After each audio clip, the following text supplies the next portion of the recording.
Prezados alunos, espero que todos vocês estejam bem.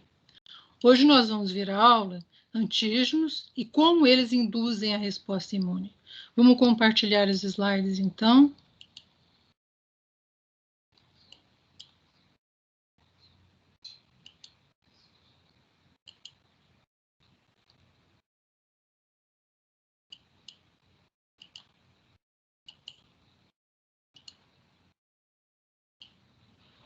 Então, nós vamos ver os antígenos e a indução da resposta imunitária. Qual é a diferença entre antígeno e imunógeno? Duas palavras constantemente utilizadas. O antígeno é qualquer substância que pode se ligar especificamente a um anticorpo ou ao receptor do linfócito T, enquanto que o imunógeno são moléculas capazes de induzir uma resposta imune. O antígeno nem sempre é capaz de induzir uma resposta imune. Agora, um imunógeno é sempre um antígeno. Agora, um antígeno se liga, mas alguns deles são incapazes de induzir uma resposta imune, como nós vamos ver daqui a pouquinho com um apiteno, que ele é capaz de se ligar no receptor do linfócito T ou na molécula do anticorpo, mas é incapaz de induzir uma resposta imune isoladamente. Qual a diferença entre epítopo e determinante antigênico? Na prática, os dois são iguais, são só sinônimos. Então, epítopo ou determinante antigênico é apenas aquela porção da molécula, que é uma estrutura grande, que se liga ou ao anticorpo ou ao receptor de antígeno. Então, imagine uma proteína que tem 300 aminoácidos. Se cada sequência de 9 aminoácidos vai se ligar ao receptor do antígeno, apenas aquele pedacinho de 9 a 30, 32 aminoácidos que vai se ligar na molécula do CpH para ser apresentado para o antígeno é que vai ser o determinante antigênico daquela molécula. Então, uma molécula, uma macromolécula, tem muitas moléculas, pequenos pedacinhos que são determinantes antigênicos ou epítopos. E aí, qual pedacinho que vai funcionar depende do processamento do antígeno, que nós vamos ver daqui a pouquinho. E o que é, então, um apiteno? Apiteno que nós falamos agora há pouco. São agentes químicos pequenos que sozinhos eles são incapazes de induzir uma resposta imune, mas que podem se ligar aos anticorpos ou ao receptor do antígeno. Então, eles são antígenos, mas não são imunógenos. Então, são pequenas moléculas que precisam de um carregador para que consiga induzir uma resposta imune. Por exemplo, uma penicilina ou então DNP, que precisa ter um arcabouço de proteínas, por exemplo, a albumina do sangue, em que se liga uma pequena molécula. E aí, dentro do determinante antigênico, ela vai induzir uma resposta imune. Então, a penicilina é um apiteno. Isoladamente, ela é incapaz de induzir uma resposta imune. Mas quando se ligada num substrato proteico, ela pode induzir uma reação alérgica à penicilina. E quais são as características do antígeno? Então, vamos analisar a natureza química, os requisitos para a imunogenicidade, a genética e a via de administração desses antígenos. Então, começando pela natureza química, vamos analisar as diferenças em relação à natureza química que estimula uma resposta de linfócitos T e uma resposta de linfócitos B. Então, a natureza química para um linfócito T, como nós vimos, já discutimos previamente, são pequenos peptídeos. Então, apenas proteínas que vão induzir resposta de linfócitos T. Essa proteína vai ser processada em pequenos peptídeos que vão ser colocados na fenda do complexo principal de compatibilidade, como nós já discutimos, e induzir uma resposta imune. Então, são peptídeos, principalmente para o linfócito T, CD4 positivo, e para o linfócito T, CD8 positivo. Para o linfócito B, nós temos, podem ser macromoléculas complexas, como proteínas, carboidratos, fosfolipídios, ácidos nucleicos, ou moléculas mais simples, como metabólitos intermediários, açúcares, lipídios, altacoides, hormônios. Então, muitas moléculas são capazes de induzir uma resposta de linfócitos B. E apenas peptídeos são capazes de induzir uma resposta de linfócito T, no linfócito T CD4 e CD8, clássico que nós discutimos até agora, que tem o receptor do linfócito T, alfa-beta. Alguns linfócitos, particularmente dos receptores gama-delta, eles podem responder também a lipídios. Quais são agora as características do antígeno em relação aos requisitos para a imunogenicidade? Então, o primeiro fato é que ela tem que ser estranha ao organismo. Então, na maioria das vezes, se o indivíduo é normal, ele não vai induzir resposta contra antígenos próprios. Ou, se essa resposta ocorrer, são antígenos que não vão causar doença no indivíduo. Então, o princípio básico é ela ser estranha ao organismo. Então, uma molécula de um micro-organismo, por exemplo, uma proteína de um vírus, uma parte de uma membrana de uma bactéria. Então, é o fato dela ser estranha. O tamanho da molécula, uma molécula muito pequena, ela é incapaz de induzir uma resposta imune. E, por outro lado, uma molécula muito grande, também ela é incapaz de induzir uma resposta imune, porque elas passariam desapercebidas pela célula apresentadora de antígeno. Então, ela tem que ter um tamanho que não é nem muito pequeno e nem muito grande, para que ela consiga ser capturada, processada e apresentada. A molécula muito pequena, ela passa desapercebida e é incapaz de ser fagocitada ou endocitada por uma célula apresentadora de antígeno. Em relação à complexidade química, quanto mais complexo uma molécula, mais chance de induzir resposta imune. Então, se essa molécula tiver, por exemplo, anéis alifáticos, então, quanto mais complexa, mais indutora de resposta imune. Uma sequência homogênea de aminoácidos, por exemplo, alanina, alanina, alanina, alanina, é pouco imunogênica. Vamos ver agora quais são as características genéticas da indução de uma resposta imune. Então, a genética da indução da resposta imune depende das características, por exemplo, da molécula do complexo principal de histocompatibilidade, o conjunto de moléculas daquele indivíduo que vai receber o antígeno. Então, aquele indivíduo, para induzir uma resposta imune a um determinado antígeno, ele tem que ter uma molécula que encaixe em alguma das moléculas do complexo principal de descompatibilidade daquele indivíduo. Então, e outro aspecto relacionado em genética são a capacidade enzimática de um determinado indivíduo. Então, quanto ele consegue processar, quais são as vias de processamento que ele vai conseguir digerir um determinado micro-organismo. Vamos analisar agora, então, as vias de administração. Então, podem ser por via oral, então um antígeno pode entrar por via oral, como muitos micro-organismos, por exemplo, o rotavírus, ou a giardia, ou então por via respiratória, por via subcutânea, por via intermuscular e por via endovenosa. Então, vamos entender um pouquinho como é a entrada desses micro-organismos. Pela via através da pele, os micro-organismos vão ser inseridos dentro do nosso organismo, por exemplo, por uma lesão de continuidade ou pela picada de um inseto, por exemplo. O outro mecanismo de injeção, de entrada nos micro-organismos, por via oral ou via respiratória, vai ser o fato do indivíduo inalar aquele micro-organismo. Então, aquele indivíduo que entrou para o meu organismo, ele vai se localizar na pele ou no tecido subcutâneo.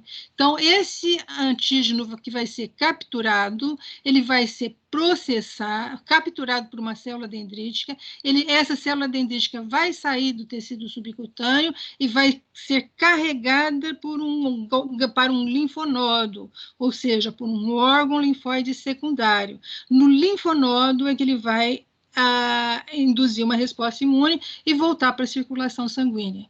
Ou então, ele pode ser inserido diretamente na circulação sanguínea. Por exemplo, pela picada de um inseto, o antígeno rapidamente vai conseguir atingir a circulação sanguínea. E ele vai ser carregado para o baço, e onde será capturado pela célula apresentadora de antígeno e induzir uma resposta imune para aqueles antígenos. Como o linfócito T vê o antígeno. Nós já discutimos isso em outras aulas, então vamos reforçar. Então, o linfócito T vê o antígeno apresentado necessariamente por uma célula apresentadora de antígeno na molécula do complexo principal de histocompatibilidade. Então, o receptor do linfócito T vai reconhecer tanto a molécula do complexo principal de histocompatibilidade quanto o antígeno, que é um peptídeo, colocado na fenda da molécula do complexo principal de histocompatibilidade. E o linfócito T, CD4, vai reconhecer um antígeno no CPH de classe 2, porque ele vai se ligar na molécula do CPH de classe 2, e um receptor, e um CD8 vai apresentar por um linfócito, para um CPH de classe 1 vai apresentar para um linfócito TCD8, que ele vai se ligar na molécula do CPH de classe 1. A molécula CD8 vai se ligar no CPH de classe 1. E agora, como o linfócito B vê o antígeno? Nós também já discutimos isso. Enquanto o linfócito T vê uma estrutura primária do aminoácido, a sequência linear desse aminoácido, dessa proteína, o linfócito B vai ver o determinante conformacional, ou seja, a estrutura terciária daquele micro-organismo. Então, imagina sempre que na estrutura terciária, aquela sequência de moléculas vão estar numa disposição de modo que não são lineares os pontos de contato com o anticorpo. Então, ela vai sempre ver o aspecto conformacional daquele determinado antígeno. Então, o linfócito T vai ver a sequência linear e o linfócito B vai ver a sequência espacial, a estrutura conformacional espacial daquele micro-organismo. Vamos entender a especificidade do reconhecimento do antígeno pelo linfócito B. Então, imagine uma molécula produzida em laboratório, em que ela tem um arcabouço, ou seja, uma base de polilisina. Então, essa base é uma sequência de polilisinas. Nessa sequência de polilisinas, vão ser colocados uma sequência de 3 aminoácidos, 3 moléculas, ácido glutâmico e a L-tirosina. Então, que vão ser colocadas na superfície externa desse arcabouço de polilisina. Uma molécula muito similar na quantidade, exatamente igual na estrutura química da molécula, vai ser montada agora, colocando na parte interna do arcabouço de polilisina aquela sequência de ácido glutâmico e L-tirosina. Então, nós vamos ter uma estrutura que vai ser vista na sua superfície, a sua estrutura conformacional pelo ácido glutâmico, ou então, na sua estrutura conformacional, pelo arcabouço de polilisina. O linfócito B vai reconhecer apenas aquela molécula para a qual ele foi apresentado. Então, se ele reconhecer essa molécula, se ele for a indução da resposta de linfócito B ocorreu pela sequência de L-glutamina com L-ácido glutâmico com L-tirosina, ele vai responder apenas para L-ácido glutâmico e L-tirosina. Enquanto se ele foi induzido pela sequência de polilisina, ele vai responder apenas para a sequência de polilisina. Vamos entender agora como que é a resposta, a especificidade da resposta dos anticorpos formados. Então, o linfócito B vê sempre a estrutura terciária, a estrutura conformacional desse anticorpo. Então, imagine um arcabouço de aminobenzeno, que é uma estrutura na qual vai ser colocada um radical na posição orto, na posição meta e na posição para. Então, é exatamente a mesma estrutura química, só que em posições químicas diferentes. Isso vai determinar que essa molécula tem uma estrutura espacial diferente. Vamos entender, então, agora como que os anticorpos vão produzir os anticorpos, como os linfócitos B vão produzir os anticorpos para essas moléculas. Então, se um organismo for estimulado com anel benzeno, ele só vai responder para o anel benzeno. Verifique que as outras moléculas ele não teve resposta. Agora, se ele for imunizado com ácido benzênico, com o radical na posição orto, ele só vai responder para o radical na posição, para o ácido benzeno, o ácido benzoico com o radical na posição orto. A mesma coisa para a posição para, e a mesma coisa para meta, e a mesma coisa que a posição para. Então, o anticorpo só vai ver o antígeno na maneira, no composição estrutural, composição conformacional, na sua estrutura terciária, conforme ele induziu a resposta imune. Então, os anticorpos que vão ser formados vão ser específicos para aquele antígeno que determinou aquela indução da resposta imune. Vamos entender agora como que é a restrição do CPH pelos linfócitos T, CD4 e CD8, começando pelo linfócito T, CD4. Esse foi um experimento em que foi feito a inoculação de camundongos da cepa A e da cepa B com determinado antígeno X. Então, ele inoculou um camundongo da cepa A com esse antígeno e outro camundongo da cepa B com esse mesmo antígeno. Depois de 7 dias, ele capturou esses antígenos dos macrófagos peritoneais desse camundongo. Então, ele isolou os macrófagos peritoneais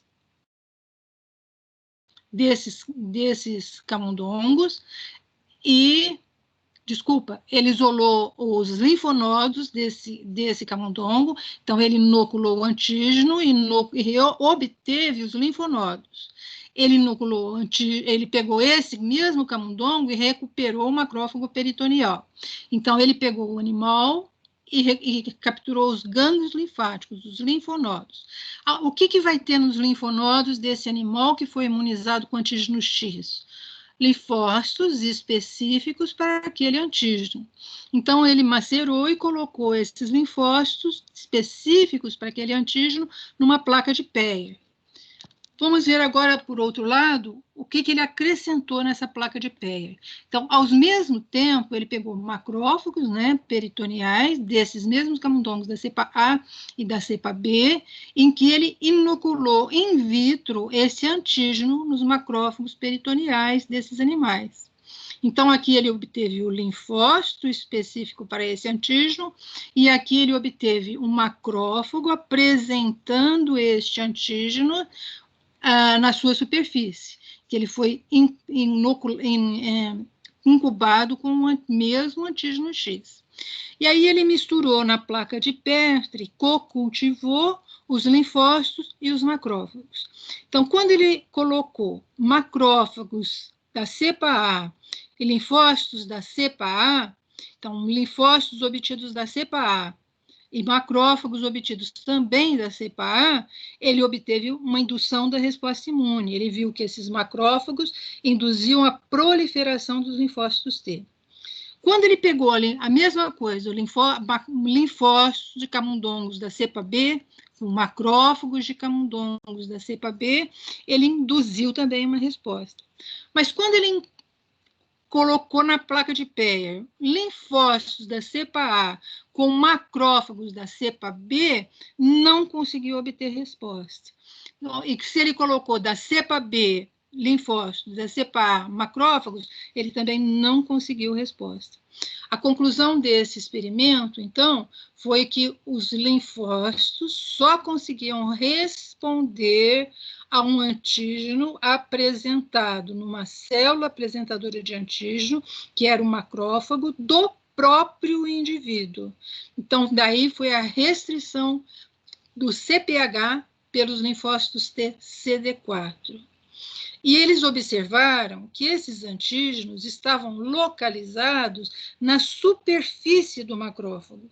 Então, esses antígenos estavam localizados na superfície do macrófago e induziam uma resposta específica para aquele antígeno as duas células fossem do mesmo indivíduo. Então, esses experimentos demonstraram a restrição do CPH. Então, esse foi o primeiro experimento que demonstrou a restrição de CPH. Esse outro experimento demonstrou também a restrição do CPH, mas em relação a linfócito TCD8, e ele usou fibroblastos e linfócitos T obtidos dos linfonodos.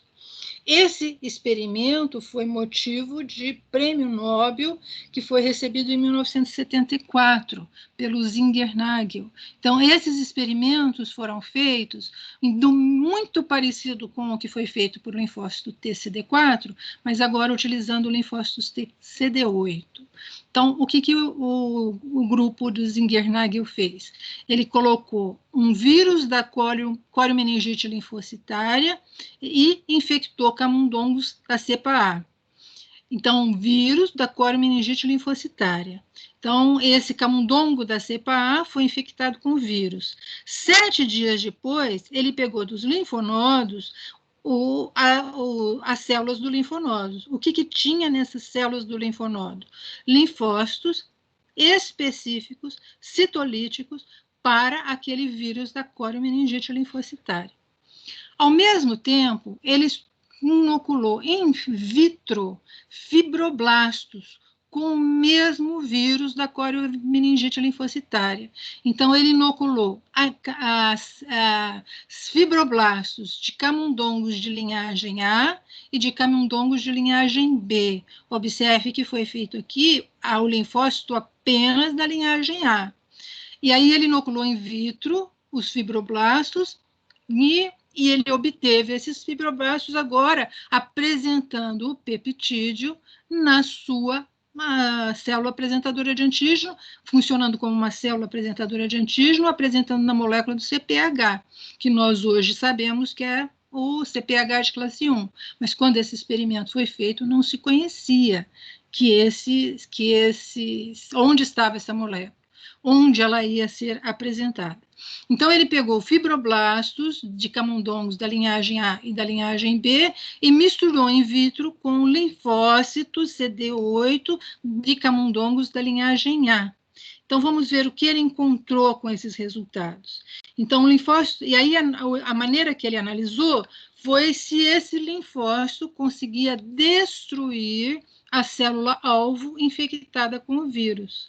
Então, quando ele utilizou linfócitos TCD8 da cepa do camundongo A com fibroblastos da cepa do camundongo A, então, quando ele pôs fibroblastos e linfócitos da mesma linhagem, obtidos do mesmo animal, ele conseguiu verificar que os linfócitos reconheciam linfócitos CD8, reconheciam o peptídeo e matavam aquela célula-alvo. Então, destruíam aquela célula-alvo. Então, ele reconhecia especificamente o antígeno naquela célula-alvo.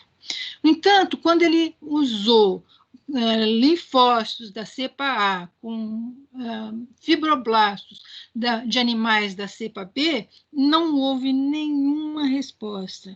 E se ele usou a cepa A, a mesma animal da linhagem da cepa A, o fibroblasto não infectado com o vírus da coriomeningite linfocitária, ele também não teve nenhuma resposta.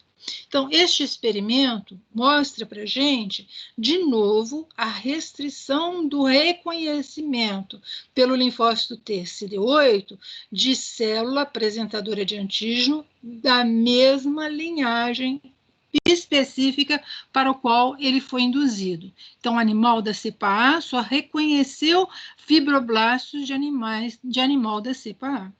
Então, com este experimento, foi demonstrado a restrição do CPH pelo linfócito TCD8.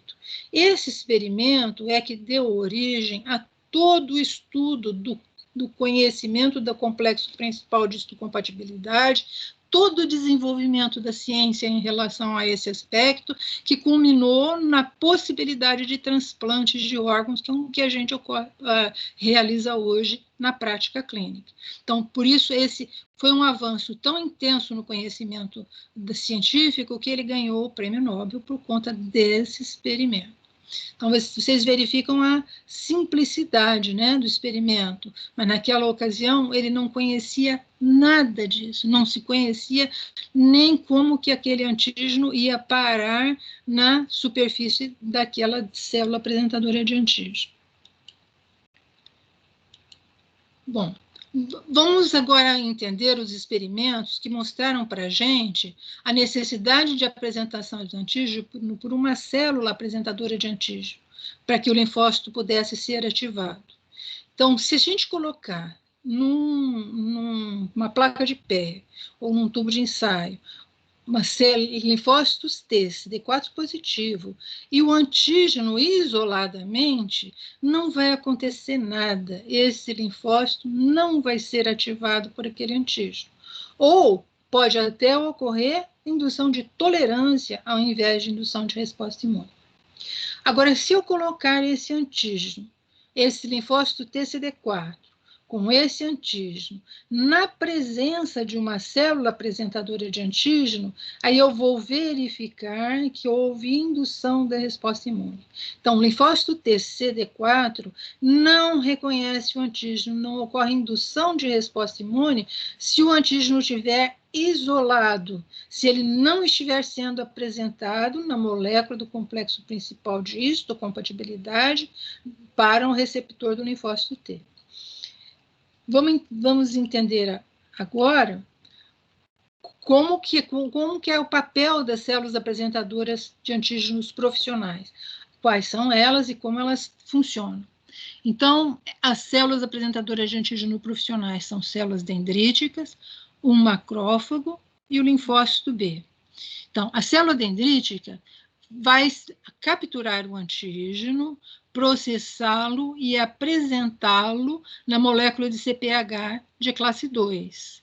Ao mesmo tempo que ela passa a apresentar esse antígeno na molécula de CPH de classe 2, ela passa a apresentar uma molécula coestimulatória, que nesse caso aqui é a molécula B7, que vai se ligar numa molécula chamada CD28, presente no linfócito T, no linfócito T imaturo.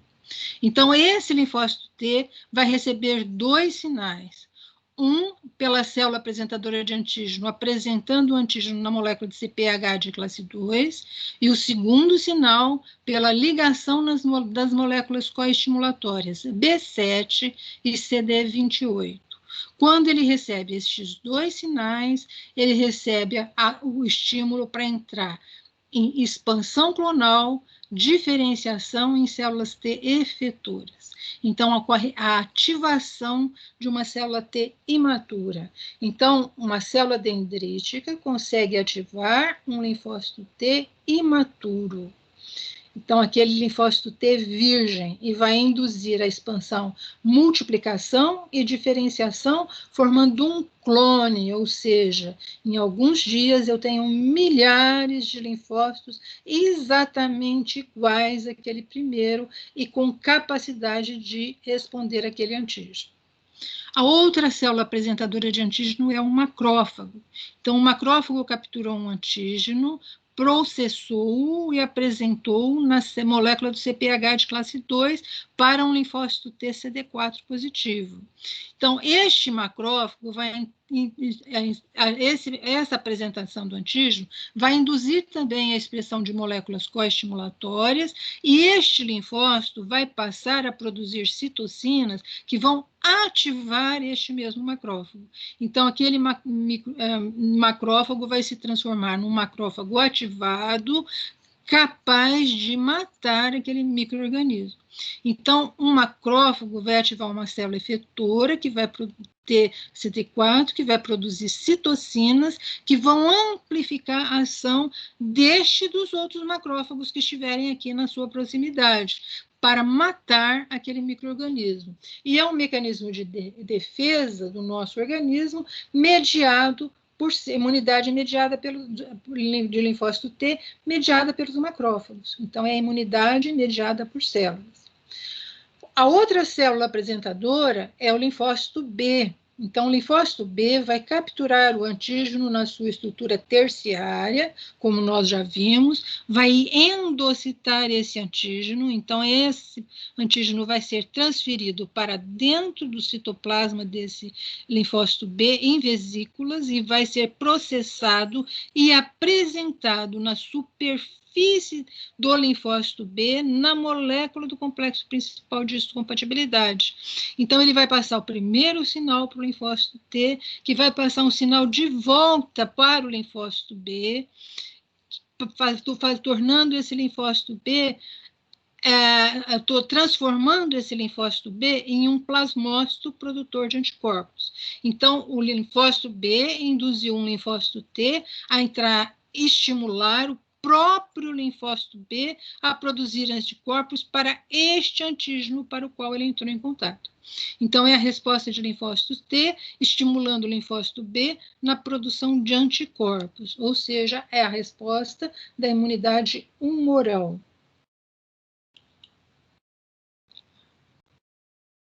Vamos entender um pouquinho melhor como ocorre o papel da célula dendrítica na captura e apresentação de um antígeno para um linfócito T virgem. Por que ele é altamente eficiente para a apresentação do antígeno para um linfócito T virgem? Então, aquela célula dendrítica estava ou na pele ou no tecido subcutâneo, então ela entrou em contato com o antígeno, perdeu as suas ligações e se transformou numa célula mais arredondada que vai caminhar através dos vasos linfáticos para um gânglio linfático, para um linfonodo. No linfonodo é que vai ocorrer a ativação do linfócito T e a indução de linfócitos B também. Então, aqui nesse linfonodo é que vai ocorrer a indução de uma resposta imune primária para um antígeno capturado por uma célula dendrítica. Todo o nosso organismo tem células dendríticas capazes de capturar o antígeno e induzir uma resposta imune. Vamos entender por que ela é tão eficiente. Então, ela tem, quando essa célula dendrítica é residente nos tecidos, ela ainda não capturou o antígeno, então ela não foi ativada, elas têm expressão de receptores para a porção FC da imunoglobulina e receptores para manose em maior quantidade. O fato dela ter estes receptores facilitam a captura do antígeno no tecido. Quando essa célula dendrítica agora já capturou o antígeno e está indo para um gânglio linfático, então ela está se transformando numa célula dendrítica ativada, ela deixa de expressar esses receptores. Ela não precisa mais desses receptores, ela já capturou o antígeno. Aí ela precisa agora das moléculas apresentadoras de antígeno, então, das moléculas de coestimulatórias. Então, ele precisava do primeiro sinal, que é a apresentação do antígeno, então ela já capturou o antígeno, processou e apresentou na molécula de CPH de classe 2, agora ela precisa expressar também a molécula coestimulatória, que é o B7, e ainda produzir moléculas de aderência, como o ICAM, e ainda produzir citocinas que induzem uma resposta de linfócitos T, como a interleucina 12, que nós vamos estudar numa aula posterior. Então, quando ela está no tecido e ela ainda não foi ativada, ela tem uma baixa expressão dessas moléculas. No entanto, assim que ela capturou o antígeno, ela rapidamente passa a expressar essas moléculas coestimulatórias em grande quantidade. Então, ela deixa de expressar moléculas para a captura do antígeno e passa a apresentar moléculas que vão induzir uma resposta de linfócitos T, particularmente o segundo sinal, que é a molécula B7, que no início ela tinha já, e constitutivamente ela aumenta a expressão dessa molécula. Constitutivamente significa que naturalmente ela passa a apresentar. Ela não precisa outro sinal a não ser a captura do antígeno. Além disso, as moléculas do complexo principal de histocompatibilidade da classe 2, que normalmente numa célula dendrítica residente, que não foi ativada, que não capturou nenhum antígeno, fica expresso na sua superfície em torno de 10 horas, ela passa a expressar os antígenos que foram capturados desse micro-organismo por mais de 100 horas, então aumentando em 10 vezes o tempo que ela fica apresentando aquele antígeno para o linfócito T. Além disso, ela expressava na sua superfície 10 a sexta, ou seja, 1 milhão de moléculas do complexo principal de histocompatibilidade. Então, quando ela estava em repouso, ela tinha 1 milhão dessas moléculas. Quando ela passa a ser uma célula dendrítica ativada, então que ela capturou o antígeno, ela passa a expressar 7 vezes mais. Então, 7 milhões de moléculas do complexo principal de histocompatibilidade estão expressas numa célula dendrítica. Então, tudo isso aumenta imensamente a competência dessas células dendríticas para, junto com os microambientes específicos dos folículos linfóides, estimularem uma resposta primária. Por isso que a célula dendrítica é a principal célula que consegue induzir uma resposta numa situação em que o linfócito T ainda está virgem, ou seja, que não ocorreu nenhuma resposta contra ele. Enquanto que os macrófagos e a célula linfócito B são mais eficientes numa resposta secundária. Vamos entender agora as necessidades de processamento do antígeno para a indução de uma resposta imune. Então, se eu tenho, quais foram os experimentos que demonstraram que o antígeno precisa ser processado? Se ele não for processado, ele não consegue induzir uma resposta imune. Então, num determinado experimento, se colocou o antígeno, uma célula apresentadora, esse antígeno foi capturado por a célula apresentadora, mas antes de 3 horas, essa célula apresentadora foi destruída. Então, foi morta, mas permanecendo todas as suas características estruturais. Então, ela matou a célula, então essa célula, esse macrófago, essa célula apresentadora de antígeno, foi morta, mas mantendo todas as características estruturais, porque ela foi fixada com gluteraldeído e ela induziu a apresentação de antígeno. Então, ela conseguiu, mesmo depois de morta, no mínimo 3 horas depois, né, ele conseguiu induzir uma resposta imune.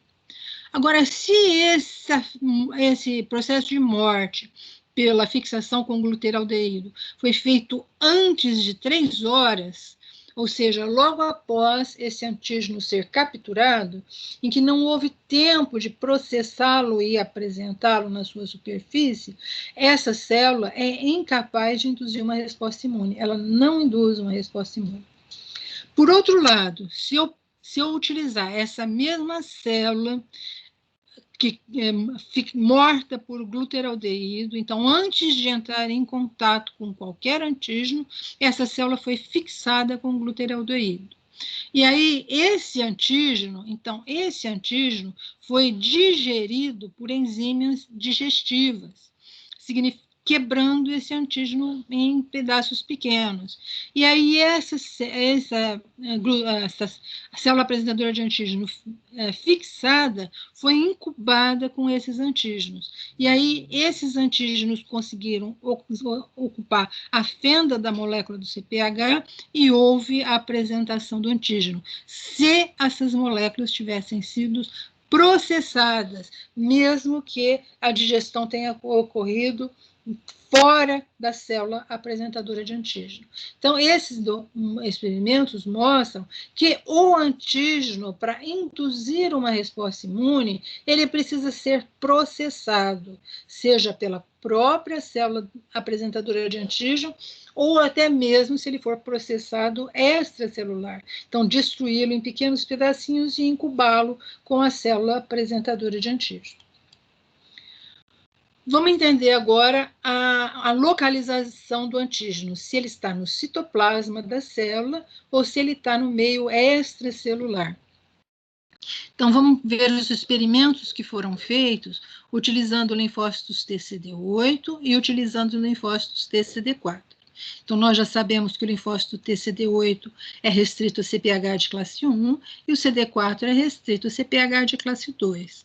Então, se eu utilizei um gene da ovoalbumina, então eu tenho a proteína ovoalbumina e o gene que vai induzir a proteína ovoalbumina.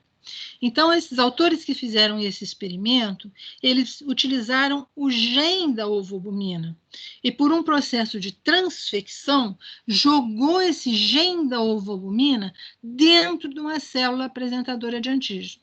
Então, o gene dentro da célula foi produzir as moléculas de albumina no citoplasma dessa célula apresentadora de antígeno. Então, ele processou e apresentou essas células na superfície da célula apresentadora, numa molécula de CPH de classe 1, e os autores observaram que ela só conseguia induzir uma resposta de linfócitos TCD8.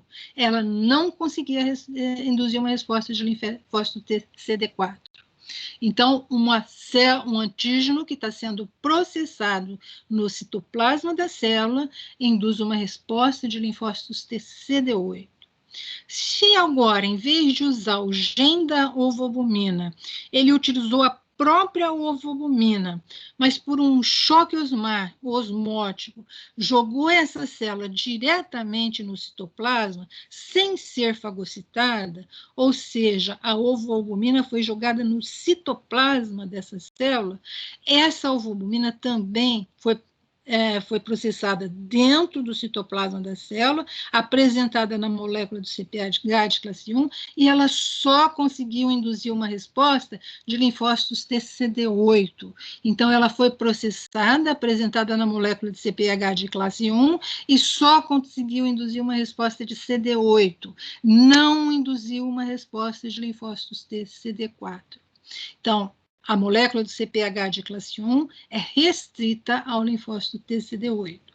Agora, se ao invés de por um choque osmótico, essa albumina foi preparada para ser fagocitada pela célula apresentadora de antígeno, então ela foi fagocitada então ela entrou por fagocitose ou endocitose e ela caiu dentro da vesícula fagocítica.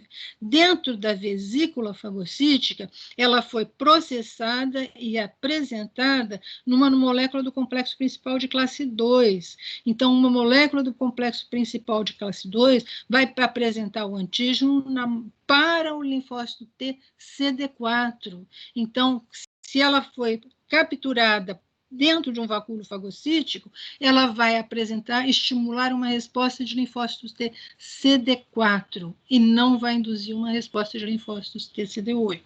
Então, aqui, mais uma vez, esses experimentos demonstraram que o CPH de classe 1 apresenta antígeno para o linfócito TCD8, enquanto que o CPH de classe 2 apresenta antígeno para o linfócito TCD4.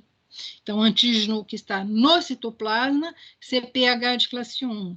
Antígeno que entrou por fagocitose, então ele estava no meio extracelular e foi fagocitado e endocitado dentro de um vacúolo fagocítico, ele vai induzir uma resposta de linfócitos TCD4. Então, vamos entender um pouquinho melhor como que ocorre esse processo. Então, uma molécula de CPH de classe 2, então, se eu tenho um macrófago capturando um antígeno do meio extracelular, ele vai processar e apresentar na molécula do CPH de classe 2. Então, essa apresentação vai fazer com que esse linfócito entre em multiplicação e diferenciação e passe a produzir citocinas. E essas citocinas vão estimular qual função deste linfócito vai estimular qual função no nosso organismo. Então, essas citocinas vão ativar macrófagos para aumentar a capacidade fagocítica e destruir aquele micro-organismo dentro do vacúolo fagocítico. Então, de novo agora, se um linfócito B capturou um antígeno, ele, dentro de um vacúolo fagocítico, ele vai processá-lo e apresentá-lo na molécula do CPH de classe 2. E esse, então, linfócito TCD4 vai reconhecer esse antígeno e passar a produzir citocinas. E o que esse linfócito agora vai fazer? Qual é a função efetora deste linfócito TCD4? Ele vai ajudar este linfócito B a se transformar num plasmócito produtor de anticorpos. Então, este linfócito B vai passar a produzir anticorpos específicos para aquele antígeno para o qual o linfócito B capturou, processou, apresentou para um linfócito T. Então, esse linfócito T vai ajudar esse próprio linfócito B a produzir anticorpos específicos para este antígeno. Vamos entender agora a molécula do CPH de classe 2. Então, aquele antígeno que vai estimular o CPH de classe 2 é necessariamente um antígeno que está no citoplasma da célula. Então, ele vai ser processado e apresentado numa molécula de CPH de classe 1, e esse linfócito T, CD8, vai matar as células-alvo que estiverem expressando aquele antígeno específico para o qual ele foi ativado. Então, macrófagos e linfócitos B vão estimular o linfócito B, T, CD4 positivo, a produzir citocinas, que vão ativar o próprio macrófago, ou estimular uma resposta de linfócitos B para produzir anticorpos específicos para aquele antígeno para o qual ele foi induzido. Enquanto que a molécula de CPH de classe 1 vai estimular um linfócito TCD8 para se ativar esse linfócito TCD8 para se transformar num linfócito T citolítico, que vai matar as células-alvo apresentando aquele antígeno. Vamos entender agora como é a via de processamento para a molécula chegar na classe 1. De que maneira esse antígeno que foi capturado vai ser para o citosol da célula, para o citoplasma da célula, vai ser processado e apresentado na molécula de CPH de classe 1. Então, imagine um vírus infectando uma célula. O que esse vírus faz? Ele joga no citoplasma da célula o seu material genético. Então, esse material genético do vírus passa a utilizar um maquinário da célula para sintetizar proteínas virais. Então, ele vai sintetizar várias das suas proteínas virais. Qual o objetivo do vírus? Fazer novas partículas virais para a sua sobrevivência. Então, esse vírus está no citoplasma da célula, utilizando o maquinário da célula, produzindo novas partículas virais. Essas partículas virais que são sintetizadas, elas entram também, em parte delas vão produzir novas partículas virais que vão sair da célula para completar seu ciclo de vida, aumentando a multiplicação do vírus. Mas algumas dessas moléculas vão ser processadas e destruídas. E como que é esse processamento? Então, eu tenho peptídeos, o que chamam ubiquitinas, que vão capturar essa proteína do vírus. Essa ubiquitina vai carregar essa proteína do vírus para uma molécula chamada proteassoma. Então, esse proteassoma é como se fosse um tonelzinho em que a proteína ubiquitina insere essa proteína na sua estrutura primária, vai empurrando como se fosse uma linha na abertura de uma agulha, vai empurrando a proteína dentro desse proteasoma. E nesse proteasoma tem vários pontos proteolíticos. Então, conforme essa proteína foi esticada e passando, caminhando por dentro do proteasoma, ela vai sendo quebrada em pequenos peptídeos. E esses pequenos peptídeos vão cair próximo à região do retículo endoplasmático rugoso. Nessa região, nós temos uma molécula chamada TAP, que é proteína transportadora, nós vamos entender essa molécula um pouquinho melhor daqui a pouco, Essa proteína transportadora vai capturar esses pequenos peptídeos e jogá-los para dentro do retículo endoplasmático rugoso. No retículo endoplasmático rugoso estavam sendo montadas todas as proteínas do nosso organismo, e entre elas a molécula do CPH de classe 1. Então, a molécula do CPH de classe 1, que estava sendo formada, tinha, então, a cadeia alfa, mais a beta-2 microglobulina. Então, ela formou a molécula do CPH de classe 1 com a cadeia alfa e a beta-2 microglobulina, mas sem o antígeno. Então, ela carrega essa molécula do CPH para próximo da proteína transportadora, e esses pequenos peptídeos são jogados para dentro desse retículo endoplasmático, e aquele peptídeo que encaixar na fenda da molécula do CPH é carregado para a superfície da célula, onde ela vai apresentar aquele antígeno do vírus para uma molécula do linfócito TCD8. Normalmente, esse processo fica apresentando na superfície da célula apresentadora, na superfície de todas as células do nosso organismo, que vão funcionar como célula apresentadora para o linfócito TCD8, antígenos próprios. Então, ela fica apresentando as proteínas minhas proteínas próprias, que foram produzidas de um modo inadequado, que foram produzidas em excesso, ou que estão sendo recicladas, para mostrar para o meu linfócito TCD8 que essa molécula que está sendo apresentada é minha. Então, esse linfócito possivelmente foi deletado no timo, ou, se caso ele não foi deletado, ele está sendo apresentado sem nenhum outro estímulo de molécula coestimulatória. Então, ele não vai induzir uma resposta imune. Agora, se essa célula foi ativada por um vírus e esse processo está sendo induzido por uma célula apresentadora de antígeno apresentando um antígeno viral, ele passa a induzir uma resposta de linfócito TCD8 que vai passar um estímulo para matar essa célula-alvo. Mas esse antígeno pode chegar para dentro do citoplasma da célula também se ele estiver fugindo do fagolisosoma. Então, se ele entrou no nosso organismo e foi capturado através de um processo de fagocitose, por exemplo, um Mycobacterium tuberculose foi fagocitado, um estáfilo foi fagocitado, e ele estava dentro do fagolisosoma, mas ele conseguiu escapar do fagolisosoma para o citoplasma, ele vai se multiplicar no citoplasma e vai induzir um processamento de antígeno também pelo linfócito TCD8. Então, essas vias do CD4 e CD8 são promíscuas. Ela é uma via preferencial quando a célula entrou diretamente no citoplasma. Mas se ela entrou por fagocitose e ela foi para o citoplasma porque fugiu do fagolisosoma, ela também pode ser processada e apresentada pela via do CPH de classe 1. Vamos então entender um pouquinho mais essas moléculas. Então, essa molécula do proteasoma, como nós conversamos, é uma molécula que parece um tonelzinho. Então, ela tem uma abertura superior e uma abertura inferior. E ela tem na sua superfície interna, onde está sendo passando a proteína que está sendo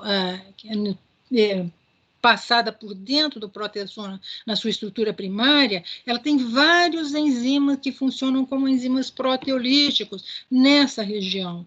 Qual é a importância dessa molécula funcionar como se fosse um tonelzinho? Então, por fora, ela é fechada e os enzimas proteolíticos estão na parte interna.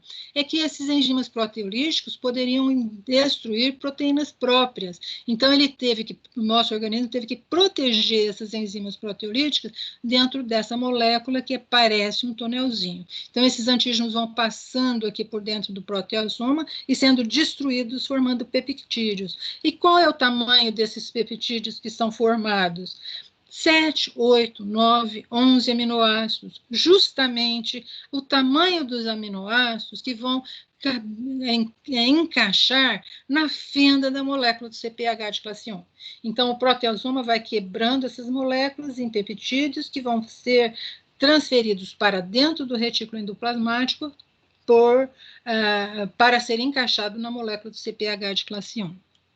Vamos entender agora como o TAP funciona. Então, tem o TAP1 e o TAP2. Então, essa molécula aqui é o TAP1 e ela tem uma estrutura também em transmembrana. O TAP fica ligado na membrana da célula, e aqui na membrana da célula a molécula do CPH de classe 1 foi carregada para essa posição, fazendo contato com a molécula do TAP, e ela tem aqui a beta-2-microglobulina e a cadeia alfa da molécula do CPH de classe 1. A cadeia alfa da molécula da classe 1 e a beta-2-microglobulina. E ela faz ligação também, que participam nesse processo de apresentação do antígeno, com a calreticulina e com a tapazina, e essa enzima ERP57. Então, elas ficam aqui aproximando a molécula do CPH de classe 1 para capturar o antígeno que foi capturado pelo TAP e jogado nessa posição e colocado na fenda da molécula do CPH de classe 2. Então, a molécula do TAP, ela ficaria inicialmente com a parte externa, extracelular, extramembrana. Então, aqui é a membrana do retículo endoplasmático rugoso, e aqui a membrana está no citoplasma, e aqui é dentro do retículo endoplasmático rugoso. Então, ela fica capturando antígenos que foram processados pelo proteasoma em pequenos peptídeos, 7 a 11 aminoácidos, e com gasto de energia, então, utilizando o ATP, ele joga esses pequenos peptídeos para dentro da retículo endoplasmático para ser colocado na fenda da molécula do CPH de classe 1. Então, aqui é dentro do retículo endoplasmático e aqui no meio, no citoplasma da célula, e aqui dentro do retículo endoplasmático. Então, eu tenho o TAP e eu tenho o antígeno que foi capturado, foi processado, então, em pequenos peptídeos através do proteasoma, quebrou essa molécula em pequenos peptídeos. O TAP captura essa aqui é a chaperonina. Ele captura esses pequenos peptídeos e jogam através do TAP para dentro do retículo endoplasmático. Dentro do retículo endoplasmático, ela vai ser colocada na fenda do CPH, que vai ser carregada para a superfície da célula. Dentro ainda do retículo endoplasmático, ele pode ainda ser processado. Então, pode ser, na hora que esse antígeno foi quebrado e jogado para dentro do TAP, pode ser que ele tenha produzido um antígeno que ele encaixa na fenda, mas que ele fique maior do que a fenda. Então, ainda nós temos uma enzima chamada ERAP1 ou ERAP2, que ela limpa o excesso desse antígeno que foi colocado na molécula de CPH de classe 2. Então, ela ainda corta as beiradas desse antígeno para que esse antígeno seja eliminado para a superfície da célula, certinho dentro da molécula do CPH de classe 2, carregado para a superfície da célula. Vamos entender agora como que é o processamento na molécula do CPH de classe 2. Então, nós vimos como foi o processamento na molécula do CPH de classe 1. Vamos entender agora como que foi o processamento, como é o processamento na molécula do CPH de classe 2. Então, nós já conversamos sobre isso, que esse antígeno tem que ser capturado do meio externo, ou seja, ele tem que entrar dentro da célula através de uma vesícula endocítica. Então, ele vai por um processo de fagocitose ou endocitose, num macrófago, numa célula dendrítica ou num linfócito B, ele vai cair dentro de uma vesícula endocítica. Então, eu tenho o fagosoma, em seguida eu tenho o lisosoma, que se junta a essa célula formando o fagolisosoma, e aqui eu tenho as enzimas proteolíticas que vão quebrar esse antígeno em pequenos pedaços, de 30, 25, 28, 32 aminoácidos. Então, uma sequência de 28 a 32 aminoácidos, mais ou menos. Está quebrando esses antígenos. Então, isso está ocorrendo no fagolisosoma. Ao mesmo tempo, estão ocorrendo no retículo endoplasmático rugoso a formação da molécula de classe 2. Como nós já vimos, a molécula de classe 2 tem a cadeia alfa e a cadeia beta. Quando ela é formada, então todas as moléculas do nosso organismo são organizadas no retículo endoplasmático rugoso. Então, quando ela é formada no retículo endoplasmático rugoso, ela ganha uma molécula chamada cadeia invariante. A cadeia invariante fecha a fenda da molécula de CPH, porque ela tem que ser fechada, porque os antígenos estão lá no retículo endoplasmático rugoso. Então, se ela ficar aberta, ela pode encontrar outro antígeno nesse processo. Então, essa molécula é formada e ganha a cadeia invariante. A cadeia invariante funciona como uma chaperonina e vai carregar essa molécula do CPH de classe 2 com a sua fenda fechada e vai jogá-la dentro do fagolisosoma. Dentro do fagolisosoma, nós vamos discutir no próximo slide, ela vai ser processada, apresentada e colocada na superfície da célula e apresentada por um linfócito T CD4. Então, a molécula do CPH de classe 2 vai apresentar um antígeno para a molécula CD4. Vamos entender um pouquinho melhor esse processamento dentro do fagolisosoma dessa CPH de classe 2. Então, quando ela está no retículo endoplasmático, então está sendo formada a molécula do CPH, esse desenho aqui é a molécula do CPH, cadeia alfa, cadeia beta. Aqui é a fenda de ligação com antígeno. Então, a cadeia invariante é um trímero, ou seja, ela é composta de 3 moléculas. Em cada cadeia invariante se liga, então ela ocupa a fenda de ligação da molécula do CPH de classe 2 de 3 moléculas do CPH de classe 2. Então, cada pedacinho da cadeia invariante fecha a fenda de uma molécula de CPH de classe 2, e como ela é um trímero, está fechando a fenda da molécula de CPH de classe 2 de 3 moléculas do CPH de classe 2. Aí ela carrega essa molécula, ela é uma chaperonina. Chaperoninas são células que ajudam o trânsito intracelular. Então, essa cadeia invariante, mais carregando essas 6 moléculas de CPH de classe 2, carregam essas moléculas para o fagolisosoma. Quando ele chega no fagolisosoma, o pH do meio dentro do fagolisosoma é muito baixo. Então, já esse pH muito baixo quebra a cadeia invariante. Só que quando ela quebra a cadeia invariante, ela ainda fica com a parte do clipe, que é a parte que estava fechando a abertura da fenda da molécula do CPH de classe 2, ainda com o clipe ocupando esse espaço. Então, ela separou a cadeia invariante, mas ainda o clipe está fechando a fenda da cadeia invariante. Quem retira essa molécula do clipe é uma molécula chamada DM. Essa molécula chamada DM é uma molécula semelhante ao complexo principal de histocompatibilidade. Ela é produzida também junto com os genes da molécula do CPH. Só que ela tem o papel, né, na célula de retirar essa molécula, que é o clipe, da fenda da molécula de CPH de classe 2 e substituí-lo por um pedacinho do antígeno que estava sendo processado dentro do fagolisosoma. Então, ela retira o clipe e substitui por um antígeno de um micro-organismo que estava sendo processado. Então, agora, a molécula de CPH da classe 2, com o antígeno colocado em sua fenda, é carregado para a superfície da célula, apresentando o antígeno por um linfócito T CD4 positivo. Então, a molécula de CPH de classe 2 apresenta antígeno por um linfócito T CD4 positivo.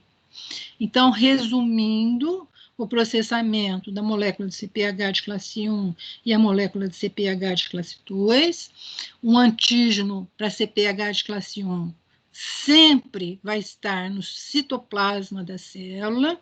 Essa proteína vai ser carregada por um proteassoma, vai ser quebrada em pequenos pedacinhos, o TAP vai carregar esses peptídeos para dentro do retículo endoplasmático rugoso.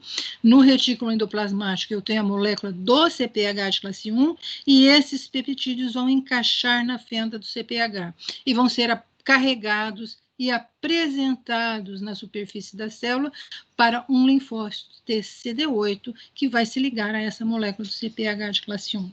Resumindo, então, o processamento do CD4, da molécula de CPH de classe 2, que vai apresentar para o linfócito TCD4, o antígeno sempre teve que entrar por um processo de endocitose dentro de uma vesícula.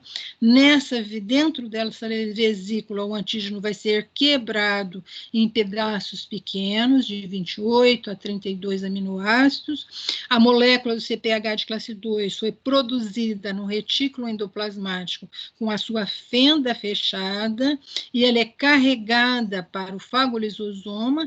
Nesse fagosoma ela vai perder a cadeia invariante e o DM vai colocar o antígeno na fenda da molécula do CPH. Qual antígeno que vai entrar na fenda do CPH de classe 1 ou CPH de classe 2? Aquele que encaixar adequadamente, como nós já discutimos na aula de molécula do CPH, e vai ser colocado na superfície de uma célula apresentadora de antígeno, que vai ser um linfócito B, macrófago ou célula dendrítica, e vai apresentar para um linfócito T CD4 positivo. Então, como nós já vimos, né, esse slide anteriormente, uma molécula de CPH de classe 1 vai sempre processar um antígeno endógeno, ou seja, aquele que está dentro da célula, e vai ser carregado para a superfície da célula, apresentado para a molécula de CPH de classe 1, e a molécula de CPH de classe 2 vai sempre processar um antígeno exógeno, ou seja, que estava no meio exterior e vai entrar para dentro da célula, dentro de um fagolisosoma, e a CPH vai ser carregado pela cadeia invariante dentro do fagolisosoma. O antígeno vai ser colocado na molécula de CPH e ele vai ficar na superfície da célula apresentando o antígeno para CPH de classe 2. Essas vias são promíscuas. Então, um antígeno que entrou no citoplasma, essa célula pode morrer e esse antígeno ser fagocitado, morrer por apoptose e esse antígeno ser fagocitado. Então, um antígeno que entra normalmente no citoplasma, ele pode ser fagocitado num processo de limpeza de corpos apoptóticos de uma célula que morreu por apoptose, e esse antígeno entrar pela via endocítica e induzir uma resposta de linfócito TCD4. Então, eu posso induzir para um vírus uma resposta de linfócito TCD8, quando o vírus jogou seu DNA, seu RNA, no citoplasma da célula, e ele vai ser apresentado no CPH de classe 1. Mas esse mesmo vírus, essa célula, um hepatócito, por exemplo, infectado com o vírus, morreu por apoptose, esses corpos apoptóticos contendo partículas virais entraram na célula por fagocitose desses corpos apoptóticos, e essas partículas dos vírus foram apresentadas numa molécula de CPH de classe 2 e vai induzir uma resposta de linfócitos TCD4 que vão ajudar um linfócito B a produzir anticorpos, enquanto que essa CPH de classe 1 está ajudando o linfócito T CD8 a produzir linfócitos T citolíticos para matar essa célula. Então, eu produzi para um vírus linfócitos TCD8 por via endocítica, através do processamento no citoplasma, pela molécula de CPH de classe 1, e eu produzi anticorpos contra esse vírus, porque partículas desse vírus foram fagocitadas, e eles foram apresentados na via de processamento de CPH de classe 2 por um linfócito TCD4, que funcionou de célula auxiliar para um linfócito B, para produzir anticorpos. Da mesma maneira, um antígeno entrou pela via endocítica, ele foi fagocitado, e ele escapou do citoplasma, da vacúolo fagocítico para o citoplasma. Então, ele vai ser processado pela via do CPH de classe 1. Então, as vias são preferenciais, mas elas são muito promíscuas, tem muita mistura de processamento do antígeno de uma via e da outra via. Então, a indução de uma resposta imune, então, tem que ter inicialmente o processamento do antígeno e a apresentação, que é o primeiro sinal que o linfócito vai receber, que é o processamento do antígeno, que foi a aula que nós discutimos hoje, que ele vai ser processado e apresentado para um linfócito T, por uma célula apresentadora de antígeno, processado e apresentado na molécula de CPH de classe 2, para um linfócito TCD4, que vai reconhecer esse antígeno na fenda da molécula do CPH, reconhecendo tanto a molécula de CPH quanto o antígeno. Quando ele reconhece esse antígeno, ele recebeu o primeiro sinal, que é o sinal de reconhecimento do antígeno. Mas se ele não receber o segundo sinal, esse linfócito não entra em multiplicação e diferenciação. Então, para que esse linfócito entre em multiplicação e diferenciação, ele tem que receber o primeiro sinal, que é a apresentação do antígeno, pela molécula apresentadora de antígeno, e o segundo sinal, que é a ligação das moléculas coestimulatórias, B7 e CD28, CD40 ligante de CD40, OX ligante de OX, alguns exemplos, né? Então, ele passou o primeiro sinal e passou o segundo sinal. Ele recebendo esses dois sinais vão para o DNA dessa célula, do linfócito, estimulam esse linfócito a produzir interleucina 2. Então, estes linfócitos passam a produzir interleucina 2. Ao mesmo tempo, este linfócito passa a informação para o gene da célula para produzir o receptor para a interleucina 2. Então, este linfócito que recebeu o primeiro sinal e o segundo sinal, ele passou a produzir interleucina 2 e passou a produzir o receptor para a interleucina 2. Então, ele vai receber o estímulo pela interleucina 2 produzida, porque ela vai se ligar no seu receptor. E quando ela liga no receptor para a interleucina 2, ela passa um estímulo para essa célula entrar em multiplicação e diferenciação.